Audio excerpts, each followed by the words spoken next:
ನಮಸ್ಕಾರ, ಈಸಿ ಮೆನುಗೆ ಸ್ವಾಗತ. ಇವತ್ತು ನಾನು ಮೂಲಂಗಿ ಸೊಪ್ಪಿನ ಪಲ್ಯ ಮಾಡ್ತಿದ್ದೀನಿ. ಹೇಗೆ ಮಾಡೋದು ಅಂತ ನೋಡೋಣ. ಫ್ರೆಶ್ ಆಗಿರುವಂಥ ಎಳೆ ಸೊಪ್ಪಾಗಿದ್ದರೆ ರುಚಿ ಚೆನ್ನಾಗಿರುತ್ತೆ.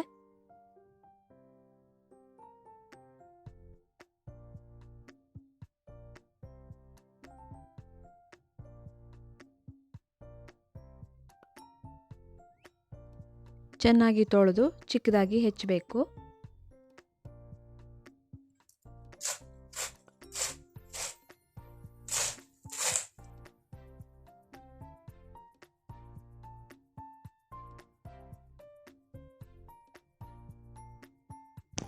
ಒಂದು ಈರುಳ್ಳಿಯನ್ನು ಚಿಕ್ಕದಾಗಿ ಕಟ್ ಮಾಡ್ಕೊಳ್ಳೋಣ. 4 ಟೀ ಸ್ಪೂನ್ನಷ್ಟು ಹೆಸರುಬೇಳೆಯನ್ನು 15 ನಿಮಿಷ ನೆನೆಸಬೇಕು. ಒಗ್ಗರಣೆಗೆ 2 ಟೇಬಲ್ ಸ್ಪೂನ್ನಷ್ಟು ಎಣ್ಣೆಯನ್ನು ಬಿಸಿ ಮಾಡೋಣ.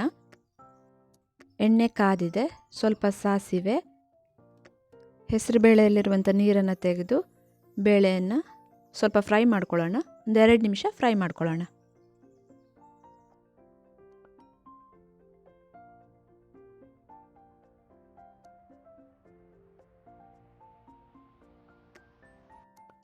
ಈಗ ಈರುಳ್ಳಿ ಹಾಕ್ತಾ ಇದ್ದೀನಿ. ಈರುಳ್ಳಿಯನ್ನು ಕೂಡ ಸ್ವಲ್ಪ ಫ್ರೈ ಮಾಡ್ಕೊಳ್ಬೇಕು.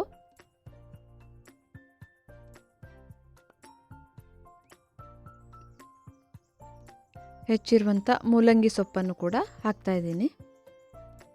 ಒಂದ್ಸರಿ ಮಿಕ್ಸ್ ಮಾಡಿಕೊಂಡು ಸ್ವಲ್ಪ ನೀರು ಹಾಕಿ ಲೋ ಫ್ಲೇಮಲ್ಲಿ 10 ನಿಮಿಷ ಬೇಯಿಸಬೇಕು.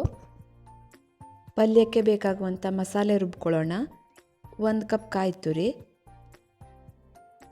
4 ಒಣಮೆಣಸು, 2 ಟೇಬಲ್ ಸ್ಪೂನು ಕೊತ್ತಂಬರಿ ಬೀಜ, ಸ್ವಲ್ಪ ಹುಳಿ ಪುಡಿ, ಸ್ವಲ್ಪ ಅರಿಶಿಣ, ನೀರನ್ನು ಹಾಕಿ ಸ್ವಲ್ಪ ತರಿತರಿಯಾಗಿ ರುಬ್ಕೊಳ್ಳೋಣ. ರುಬ್ಕೊಂಡಿರುವಂಥ ಮಸಾಲೆಯನ್ನು ಪಲ್ಯಕ್ಕೆ ಹಾಕ್ತಾ ಇದ್ದೀನಿ. ಸ್ವಲ್ಪ ನೀರು ಹಾಕಿ ನೀರನ್ನು ಕೂಡ ಹಾಕೋಣ. ರುಚಿಗೆ ತಕ್ಕಷ್ಟು ಉಪ್ಪು, 1 ಟೀ ಸ್ಪೂನಷ್ಟು ಬೆಲ್ಲ ಹಾಕ್ತಿದ್ದೀನಿ. ಬೇಡ ಅಂದರೆ ಸ್ಕಿಪ್ ಮಾಡ್ಬೋದು. ಒಂದು ಸಾರಿ ಮಿಕ್ಸ್ ಮಾಡಿ 10 ನಿಮಿಷ ಬೇಯಿಸಬೇಕು.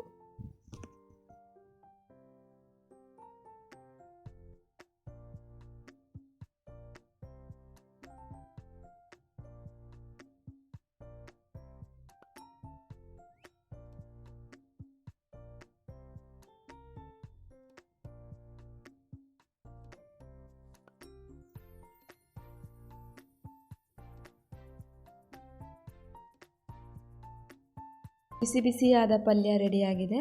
ರೋಟಿ, ಚಪಾತಿ, ಅನ್ನದ ಜೊತೆ ತುಂಬಾ ರುಚಿಯಾಗಿರುತ್ತೆ. ನೀವು ಕೂಡ ಮಾಡಿ ನೋಡಿ. ನಿಮಗೆ ಈ ವಿಡಿಯೋ ಇಷ್ಟ ಆದರೆ ಲೈಕ್ ಮಾಡಿ, ಶೇರ್ ಮಾಡಿ, ಸಬ್ಸ್ಕ್ರೈಬ್ ಮಾಡಿ. Thank you.